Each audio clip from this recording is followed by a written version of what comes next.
In our lives, after the loss of a loved one, we can have moments where we feel that our world has gone upside down. We might feel rudderless, or that our inner compass has just vanished.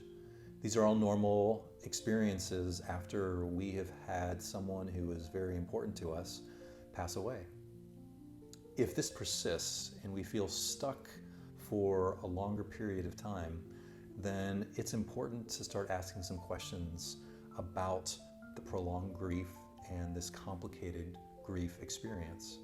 These are two terms that are used oftentimes interchangeably, but they can have subtle distinctions based on the context in which they're used. Prolonged grief refers to an extended duration of intense grief that persists longer than the typical grieving process.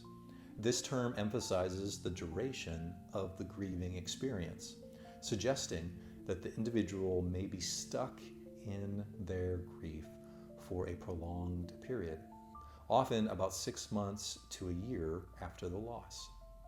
Whereas complicated grief refers to a more specific set of symptoms that arise from the grief that is not progressing in a healthy manner.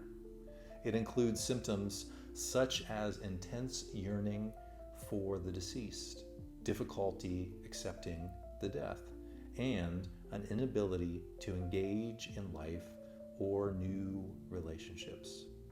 Complicated grief is often characterized by a combination of emotional, physical, and cognitive symptoms that significantly impair daily function.